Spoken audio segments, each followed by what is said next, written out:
ಯಾರು ಸರ್ ನಮ್ಮ ಟ್ರಿಪ್ಗೆಲ್ಲ ಕಳಿಸ್ತಾರೆ, ದೀಪಾವಳಿಗೆ ಟ್ರಿಪ್ಪಿಗೆ ಕಳಿಸ್ತಾರೆ, 3 ದಿವಸ 4 ದಿವಸ ರಜಾ ಕೊಡ್ತಾರೆ. ಕೆಲಸ ಒಂದು ವಾರ 15 ದಿವಸ ಮಕ್ಳಿಗೆ ಹುಷಾರಿಲ್ಲ ಹೋಗ್ಬಿಟ್ಟು ಬರ್ತೀವಿ ಅಂದರೆ ಲೀವ್ ಕೊಡ್ತಾರೆ. ಮಕ್ಳ ಎಜುಕೇಷನ್ಗೆ ಇದಕ್ಕೆ ಅಡ್ವಾನ್ಸ್ ಕೊಡ್ತಾರೆ. ಎಲ್ಲ ಸೌಲಭ್ಯನೂ ನಮ್ಗೆ ತುಂಬ ಚೆನ್ನಾಗಿ ಮಾಡಿಕೊಟ್ಟಿದ್ದಾರೆ ಸರ್. ಅವ್ರ ಮೇಲೆ ನಾವು ಯಾವತ್ತೂ ತಪ್ಪು ಹೇಳಲ್ಲ. ವೀಕ್ಷಕರೇ, ನಾನಿವತ್ತು ಶ್ರೀನಿವಾಸಪುರ ಗ್ರಾಮ ಪಂಚಾಯಿತಿ ವ್ಯಾಪ್ತಿಗೆ ಬರುವಂತಹ ಮೊಸರಹಳ್ಳಿ ಅನ್ನುವಂಥ ಒಂದು ರಸ್ತೆಯಲ್ಲಿರುವಂತಹ ಒಂದು ಏನಿದು ಮಣಕ್ ಸ್ಟೀಲ್ ಅನ್ನುವಂತಹ ಒಂದು ಗೋದಾಮಿನಲ್ಲಿ ನಿಂತಿರುವಂಥದ್ದು.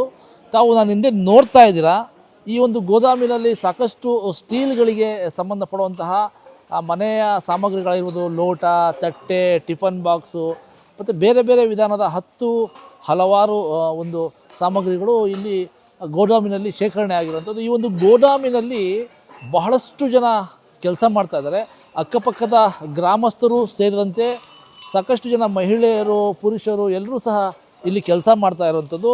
ಆದರೆ ಕೆಲವು ಅಂದರೆ ಏನು ಒಂದು 2 ಅಥವಾ 3 ದಿನಗಳ ಹಿಂದಷ್ಟೇ ಒಂದು ವಿವಾದ ಸೃಷ್ಟಿಯಾಗಿತ್ತು. ಈ ಏನು ಮಣಕ್ ಸ್ಟೀಲ್ ಅಂತ ಹೇಳ್ತಾ ಇದ್ದೀವಿ, ಈ ಒಂದು ಸ್ಟೀಲ್ ಗೋಡೌನ್ನ ವಿಚಾರದಲ್ಲಿ ಒಂದು ವಿವಾದವಾಗಿತ್ತು. ಏನಂತ ಹೇಳಿದ್ರೆ, ಕೆಲವು ಸಂಘಟನೆಗಳ ಒಂದು ಅಧ್ಯಕ್ಷರು ಅಥವಾ ಕಾರ್ಯಕರ್ತರು ಈ ಒಂದು ಜಾಗಕ್ಕೆ ಬಂದು ಇಲ್ಲಿ ಕೆಲಸ ಮಾಡುವಂತಹ ಕಾರ್ಮಿಕರಿಗೆ ಸೇಫ್ಟಿ ಇಲ್ಲ, ಇವರಿಗೆ PF ಮತ್ತು ESI ಇಂತಹ ಅದೆಷ್ಟೋ ಸವಲತ್ತುಗಳನ್ನು ಕೊಡ್ತಾ ಇಲ್ಲ, ಸಂಬಳ ಕೂಡ ಸರಿಯಾಗಿ ಕೊಡ್ತಾ ಇಲ್ಲ, ಸರಿಯಾದ ಸಮಯಕ್ಕೆ ಇವ್ರಿಗೆ ಕೆಲಸಕ್ಕೆ ಬರೋದಕ್ಕಾಗಲಿ ಹೋಗೋದಕ್ಕಾಗಲಿ ಒಂದು ವ್ಯವಸ್ಥಿತವಾದ ಸಮಯ ನಿಗದಿಪಡಿಸಿಲ್ಲ. ಹಾಗಾಗಿ ನೀವು ಕಾನೂನು ಬಾಹಿರವಾಗಿ ಒಂದು ಸಂಸ್ಥೆಯನ್ನು ನಡೆಸ್ತಾ ಇದ್ದೀರಾ ಅನ್ನುವಂತಹ ಒಂದು ಸಾಕಷ್ಟು ವಿಚಾರಗಳನ್ನು ಮುಂದೆ ಇಟ್ಕೊಂಡು ಈ ಒಂದು ಸ್ಟೀಲ್ ಕಂಪನಿಯ ವಿರುದ್ಧ ಧ್ವನಿಯನ್ನು ಎತ್ತಿದ್ರು.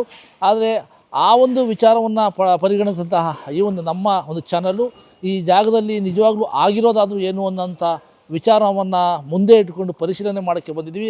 ಈಗ ಈ ಜಾಗದಲ್ಲಿ ಕೆಲವು ಕೆಲಸಗಾರರು ಕೆಲಸ ಮಾಡ್ತಾ ಇರುವಂಥದ್ದು, ಆ ಕೆಲಸಗಾರರನ್ನೇ ನೇರವಾಗಿ ಮಾತಾಡ್ತಾ ಅವರ ಏನು ಸಂಘ ಸಂಸ್ಥೆಗಳು ಬಂದು ಇಲ್ಲಿ ಆರೋಪವನ್ನು ಮಾಡಿದ್ದಾರೆ, ಆ ಆರೋಪಗಳು ಎಷ್ಟು ಮಟ್ಟಿಗೆ ಸರಿ ಅನ್ನೋದನ್ನ ನೇರವಾಗಿ ಅವ್ರನ್ನೇ ಪ್ರಶ್ನೆ ಮಾಡ್ತಾ ಹೋಗೋಣ.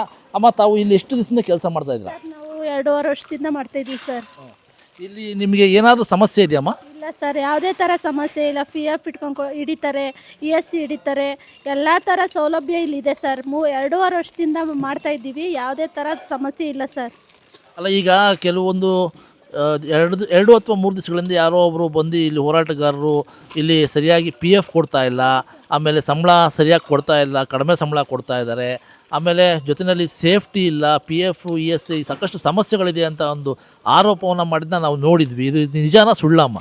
ಸುಳ್ಳು ಮಾಹಿತಿ ಕೊಟ್ಟಿದ್ದಾರೆ ಸರ್. ಇಲ್ಲಿ ಯಾವುದೇ ಥರ ಸಮಸ್ಯೆ ಇದ್ದಿದ್ರೆ ನಾವು 3 ವರ್ಷದಿಂದ ಮಾಡ್ತಿದ್ದೀವಿ, 2.5 ವರ್ಷದಿಂದ ಮಾಡ್ತಿದ್ದೀವಿ. ಯಾವುದೇ ಥರ ಸಮಸ್ಯೆ ಇದ್ದಿದ್ರೆ ನಾವೇ ಹೇಳ್ತಾ ಇರಲಿಲ್ವ ಸರ್, ಬೇರೆಯವ್ರಿಗೆ ಹೋಗಿ ಇದು ಮಾಡ್ತಾಯಿದ್ದು. ಇಲ್ಲಿ ಯಾವುದೇ ಥರ ಸಮಸ್ಯೆ ಇಲ್ಲ ಸರ್ ನಮಗೆ.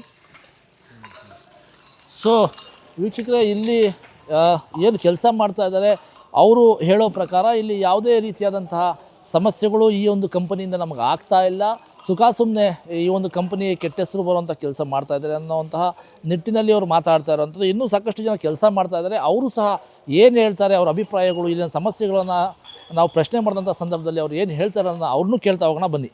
ಸೊ ವೀಕ್ಷಕರೇ, ಇಲ್ಲಿ ಕೆಲಸ ಮಾಡ್ತಾ ಇರುವಂತಹ ಕಾರ್ಮಿಕರ ಬಳಿ ಅವ್ರನ್ನ ಕೇಳೋಣ. ಅವ್ರಿಗೆ ಏನಾದರೂ ಇಲ್ಲಿ ಸಮಸ್ಯೆ ಆಗಿದೆಯಾ? PF ಆಗಿರ್ಬೋದು, ಸಂಬಳದ ವಿಚಾರ ಆಗಿರ್ಬೋದು, ಅಥವಾ ಇಲ್ಲಿನ ಮಾಲೀಕರ ಒಂದು ಕಡೆಯಿಂದ ಏನಾದರೂ ಸಮಸ್ಯೆಗಳು ಆಗಿದೆಯಾ ಆರ್ಥಿಕವಾಗಿ ಅವ್ರಿಗೆ ಅನ್ನೋದನ್ನ ಕೇಳೋಣ. ಅಮ್ಮ, ಈಗ ತಾವು ಎಷ್ಟು ವರ್ಷದಿಂದ ಕೆಲಸ ಮಾಡ್ತಾ ಇದ್ದೀರಾ? ನಿಮಗೆ ಈ ಒಂದು ಸಂಸ್ಥೆಯಲ್ಲಿ ಯಾವುದಾದ್ರು ಸಮಸ್ಯೆಗಳಿದೆಯಮ್ಮ? ಇಲ್ಲ ಸರ್, ಖಂಡಿತ ಇಲ್ಲ. ನಾನು ಬಂದು 1.5 ವರ್ಷ ಆಯಿತು.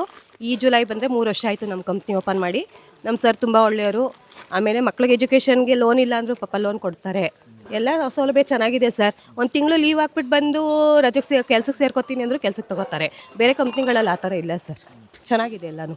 ಅಲ್ಲಮ್ಮ, ಈಗ ಕೆಲವೊಂದು ಸಂಘಟನೆಗಳ ಮುಖಂಡರು ಕಾರ್ಮಿಕರ ಪರವಾಗಿ ಒಂದು ಧ್ವನಿಯನ್ನು ಎತ್ತುವಂಥ ಕೆಲಸವನ್ನು ಮಾಡಿದರು. ಏನಂದರೆ ಸಂಬಳ ಸರಿಯಾಗಿ ಕೊಡ್ತಾ ಇಲ್ಲ, ತುಂಬ ಕಡಿಮೆ ಸಂಬಳ ಕೊಡ್ತಾ ಇದ್ದಾರೆ, ಆಮೇಲೆ ಇಲ್ಲಿ ಕೆಲಸ ಮಾಡುವಂಥವ್ರಿಗೆ ಯಾವುದೇ ರೀತಿಯಾದ ಸೇಫ್ಟಿ ಪ್ರಿಕಾಷನ್ಸ್ ಇಲ್ಲ, PF ಕೊಡ್ತಾ ಇಲ್ಲ, ESI ಕೊಡ್ತಾ ಇಲ್ಲ. ಹಾಗಾಗಿ ಏನು ಕಾರ್ಮಿಕರಿಗೆ ಬಳಸ್ಕೋಬೇಕು ಒಂದು ಸಂಸ್ಥೆ, ಅದನ್ನು ಕಾನೂನು ಬಾಹಿರವಾಗಿ ಇಲ್ಲಿ ಕಾರ್ಮಿಕರನ್ನ ಬಳಸ್ಕೋತಾ ಇದ್ದಾರೆ ಅನ್ನೋಂಥ ಒಂದು ಆರೋಪವನ್ನು ನಿಮ್ಮ ಮಾಲೀಕರ ಮೇಲೆ ಮಾಡ್ತಾ ಇರುವಂಥದ್ದು. ಇದಕ್ಕೆ ನೀವೇನು ಹೇಳ್ತೀರಾ? ಸುಳ್ಳು ಅಂತ ಹೇಳ್ತೀನಿ ಸರ್, ಸುಳ್ಳು ಅಂತ ಹೇಳ್ತೀನಿ. ಯಾವ ರೀತಿ? ಎಲ್ಲ ರೀತಿಯೂ ಚೆನ್ನಾಗಿದೆ ಸರ್, ಇಲ್ದಿದ್ದೆಲ್ಲ ಯಾಕೆ ಹೇಳ್ಬೇಕು ಸರ್? ಈಗ ಕೆಲವರು ನಮ್ಮ ಕಂಪ್ನಿ ಹಾಳು ಮಾಡೋದಕ್ಕೂ ಹೇಳ್ತಾ ಇರ್ಬೋದಲ್ವಾ ಅಲ್ವಾ? ಅವ್ರ ಹತ್ರ ಏನು ಸಾಕ್ಷಿ ಇದೆ? ಸಾಕ್ಷಿ ತೋರಿಸ್ಲಿ, ಮುಂದಕ್ಕೆ ಮಾತಾಡೋಣ. ನಾವೇ ವರ್ಕರ್ಸ್ ಆಗಿ ಮಾತಾಡ್ತಾ ಇದ್ದೀವಲ್ಲ ಸರ್. ಸುಳ್ಳು ಇವೆಲ್ಲನೂ ಸುಳ್ಳು ಆರೋಪ ಹೊರಿಸಿದ್ದಾರೆ ಅಷ್ಟೇ. ನಮ್ಗೆ ಯಾವುದೇ ಥರ ತೊಂದರೆ ಕೊಡಲ್ಲ, ಕೆಲಸ ಫಾಸ್ಟಾಗಿ ಮಾಡಿ ಅನ್ನಲ್ಲ, ಆರಾಮ್ ಮನೆ ಥರ ನೋಡ್ಕೊತಾರೆ ಸರ್. ಇಲ್ದಿದ್ದು ಹೇಳ್ಬಾರ್ದು, ನಾವು ಫ್ಯಾಮಿಲಿ, ನಾವು ಅವರು ಒಂದೇ ಫ್ಯಾಮಿಲಿ ಥರ ನೋಡ್ಕೊತಾರೆ.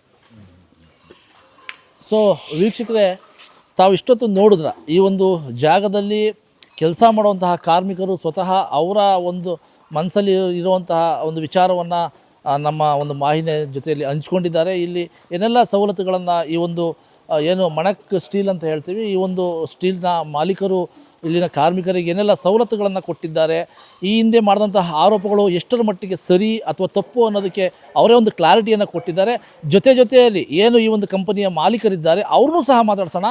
ಏನಕ್ಕೋಸ್ಕರ ಈ ಒಂದು ಕಂಪನಿಯ ಟಾರ್ಗೆಟ್ ಮಾಡಲಾಯಿತು, ಅವರು ಈ ಒಂದು ಕಂಪನಿಯಲ್ಲಿ ನಿಜವಾಗ್ಲೂ ಕಾರ್ಮಿಕರ ಜೊತೆ ಆ ರೀತಿಯಾದಂತಹ ಒಂದು ವರ್ತನೆಯನ್ನು ಮಾಡ್ತಾ ಇದ್ದಾರೆ ಅಂತ ಅವ್ರನ್ನೇ ಪ್ರಶ್ನೆ ಮಾಡೋಣ ಬನ್ನಿ. ಸೊ ವೀಕ್ಷಕರೇ, ಈಗ ಮಣಕ್ ಸ್ಟೀಲ್ ಅನ್ನುವಂತಹ ಒಂದು ಗೋದಾಮಿನಲ್ಲಿ ಏನೆಲ್ಲ ಸಾಮಗ್ರಿಗಳಿದ್ದಾವೆ, ಅಲ್ಲಿ ಕೆಲಸ ಮಾಡ್ತಿರೋವಂಥವ್ರು ಏನೆಲ್ಲ ಹೇಳಿದ್ದಾರೆ, ಇದನ್ನೆಲ್ಲ ತಾವು ನೋಡ್ತಾ ಬಂದ್ರಿ. ಈಗ ಈ ಒಂದು ಕಂಪನಿಯ ಏನು ಈ ಗೋದಾಮಿದೆ, ಈ ಒಂದು ಗೋದಾಮಿನ ಮಾಲೀಕರು ಸಹ ನಮ್ಮ ಜೊತೆ ನಡೆಯುವಂಥದ್ದು. ಅವ್ರನ್ನ ಪ್ರಶ್ನೆ ಮಾಡೋಣ, ಏನಕ್ಕೆ ಈ ಸಮಸ್ಯೆಗಳಾಗ್ತಾ ಇದೆ ಅಂತೇಳಿ. ಸರ್, ಇವಾಗ ನಿಮ್ಮ ಕಂಪ್ನಿನಲ್ಲಿ ಒಂದು 2 ಅಥವಾ 3 ದಿನಗಳ ಹಿಂದೆ ಒಂದು ಇಶ್ಯೂ ಆಗಿತ್ತು. ನಿಮ್ಮ ಕಂಪ್ನಿನಲ್ಲಿ ಏನೋ ಲೇಬರ್ಗಳಿಗೆ ಕರೆಕ್ಟಾಗಿ ನೀವು ಸ್ಯಾಲ್ರಿ ಕೊಡ್ತಾ ಇಲ್ಲ, ಕಡಿಮೆ ಸ್ಯಾಲ್ರಿ ಕೊಡ್ತಾ ಇದ್ದೀರಾ, ESI PF ಇಲ್ಲ, ಆಮೇಲೆ ಸೇಫ್ಟಿ ಪ್ರಿಕಾಷನ್ಸ್ ಇಲ್ಲ, ಇದೆ. ಈ ಥರ ಸಾಕಷ್ಟು ವಿಚಾರಗಳನ್ನು ಮುಂದೆ ಇಟ್ಕೊಂಡು ಏನು ದಲಿತ ಪರ ಹೋರಾಟಗಾರರು ಅಂತ ಹೇಳ್ತಾರೆ, ಆ ಹೋರಾಟಗಾರರು ನಿಮ್ಮ ಕಂಪನಿಯ ವಿರುದ್ಧ ವರ್ಕರ್ಸ್ಗಳ ಪರವಾಗಿ ಧ್ವನಿಯನ್ನು ಎತ್ತಿದ್ರು. ಇದು ಎಷ್ಟು ಮಟ್ಟಿಗೆ ಸರಿ ಸರ್? ಅಂದರೆ ಸರ್, ಇದು ಇವಾಗ ಎಲ್ಲರಿಗೆ PF ಹಳೆಯವ್ರಿಗೆ ಇದೆ, ಮತ್ತು ಎಲ್ಲ ವ್ಯವಸ್ಥೆ ಅವ್ರಿಗೆ ಏನು ಬೇಕೋ ಎಲ್ಲ ವ್ಯವಸ್ಥೆನೂ ನಾವು ಮಾಡಿದ್ದೀವಿ. ಅದರಲ್ಲಿನೂ ಅವ್ರು ಬಂದು ಇವಾಗ ದಲಿತ್ ಅವರು ಸಂಘ ಬಂದು ಇಲ್ಲಿ ಗೇಟ್ ಹತ್ರ ಬಂದು ಇಲ್ಲಿ ಬಂದು ಎಲ್ಲ ಗಲಾಟೆ ಮಾಡ್ತಾರೆ. ಬಟ್ ಇವಾಗ ಲೇಬರ್ಗೆ ಏನಾದರೂ ನಮ್ಮ ಕಂಪ್ನಿಯಿಂದ ಏನಾದರೂ ಇಶ್ಯೂ ಇದ್ದರೆ ನಾವು ರೆಡಿ ಮಾಡೋಕ್ಕೆ, ಇಲ್ಲ ಲೇಬರ್ ಇನ್ಸ್ಪೆಕ್ಟರ್ ಸೈಡಿಂದ ಬಂದರೆ ನಾವು ಎಲ್ಲ ಕ್ಲಿಯರ್ ಮಾಡೋಕ್ಕೆ ರೆಡಿ ಇದ್ದೀವಿ. ಬಟ್ ಅವ್ರು ಇಲ್ಲಿ ಗೇಟ್ ಹತ್ರ ಬಂದು ಈ ಥರ ಮಾಡೋದು ಅದು ಯಾವ ನ್ಯಾಯ? ಅಲ್ಲ, ಈಗ ಅವ್ರು ಕೇಳ್ತಾ ಇರೋದು, ನೀವು ಕಡಿಮೆ ಸ್ಯಾಲ್ರಿ ಕೊಡ್ತಾಯಿದ್ದೀರಾ ಒಂದು, ಆಮೇಲೆ PF ಮತ್ತು ESI ಇಲ್ಲ, ಆಮೇಲೆ ಇಲ್ಲಿ ಕೆಲಸ ಮಾಡೋವಂಥವ್ರಿಗೆ ಸೇಫ್ಟಿ ಕೊಟ್ಟಿಲ್ಲ ನೀವು, ನಾಳೆ ಸಹ ಹೆಚ್ಚು ಕಮ್ಮಿ ಆದರೆ ಯಾರು ಜವಾಬ್ದಾರಿ ತೊಗೋತಾರೆ ಅನ್ನೋಂಥ ಪ್ರಶ್ನೆಯನ್ನು ಕೇಳ್ತಾ ಇರೋಂಥದ್ದು. ಇದಕ್ಕೆ ನಿಮ್ಮ ಉತ್ತರ ಸರ್? ನಮ್ಮ ಉತ್ತರ ಸರ್, ಇದ್ರದ್ದು ಏನಾದರೂ ಅವ್ರಿಗೆ ಇಶ್ಯೂ ಏನೋ ಕೆಲಸದ ಬಗ್ಗೆ ಆಯಿತು ಅಂದರೆ ನಮ್ಮ ಜವಾಬ್ದಾರಿ ಇದೆ. ಅವ್ರಿಗೆ ESI PF ಎಲ್ಲ ಇದೆ. 11,000 to 12,000 ಸ್ಯಾಲರಿನೂ ಕೊಡ್ತಾಯಿದ್ದೀವಿ ನಾವು. ಯಾವುದೂ ಅದ್ರ ಬಿಲೋ ಯಾವ ಸ್ಯಾಲರಿ ಯಾರಿಗೆ ಲೇಬರ್ಗೆ ಇಷ್ಟು ಇದರಿಂದ ಬಿಲೋ ಯಾವುದೂ ಇಲ್ಲ. ಸೊ ಇಲ್ಲಿನ ಮಾಲೀಕರು ಹೇಳುವಂಥ ಮಾತಿದು, ಯಾವುದೇ ರೀತಿಯಾದ ನಾವು ಇಲ್ಲಿ ಕೆಲಸ ಮಾಡುವಂತಹ ಮಹಿಳೆಯರಿಗಾಗಿರ್ಬೋದು ಅಥವಾ ಪುರುಷರಿಗಾಗಿರ್ಬೋದು ಯಾವುದೇ ರೀತಿಯಾದಂತಹ ಕೆಲಸದ ವಿಚಾರದಲ್ಲಿ ನಾವು ತೊಂದರೆಯನ್ನು ಮಾಡ್ತಾಯಿಲ್ಲ. ಸರಿಯಾದ ಒಂದು ನಿಗದಿತ ರೂಪದಲ್ಲಿ ಅವರಿಗೆ ಸ್ಯಾಲ್ರಿ ಸಹ ಕೊಡ್ತಾ ಇದ್ದೀವಿ, PF ESI ಎಲ್ಲವನ್ನೂ ನಾವು ಕೊಡ್ತಾ ಇದ್ದೀವಿ. ಆದರೂ ಸಹ ಈ ಥರ ಹೋರಾಟಗಾರರು ಬಂದು ನಮ್ಮ ಕಂಪನಿಯ ಮುಂದೆಗಡೆ ಗಲಾಟೆ ಮಾಡುವಂಥದ್ದು ಎಷ್ಟರ ಮಟ್ಟಿಗೆ ಸರಿ? ಒಂದು ವೇಳೆ ನಾವು ತಪ್ಪು ಮಾಡಿದ್ದೀವಿ ಅನ್ನೋದೇ ಆದರೆ ಸಂಬಂಧಪಟ್ಟ ಇಲಾಖೆ ಇದೆ, ಲೇಬರ್ ಡಿಪಾರ್ಟ್ಮೆಂಟ್ ಇದೆ, ಅಲ್ಲಿಗೆ ಲೇಬರ್ ಡಿಪಾರ್ಟ್ಮೆಂಟ್ ಕೇಳಿದಂತಹ ಪ್ರಶ್ನೆಗಳಿಗೆ ನಾವು ಉತ್ತರವನ್ನು ಕೊಡೋದಕ್ಕೆ ತಯಾರಿದ್ದೀವಿ. ಆದರೆ ಏಕಾಏಕಿ ಈ ಥರ ಕಂಪನಿ ಮುಂಭಾಗದಲ್ಲಿ ಬಂದು ಈ ರೀತಿಯಾದಂತಹ ತೊಂದರೆಗಳನ್ನು ಕೊಡೋದು ಎಷ್ಟು ಮಟ್ಟಿಗೆ ಸರಿ ಅನ್ನೋದನ್ನ ಅವರು ಸಹ ಪ್ರಶ್ನೆ ಮಾಡ್ತಾ ಇದ್ದಾರೆ.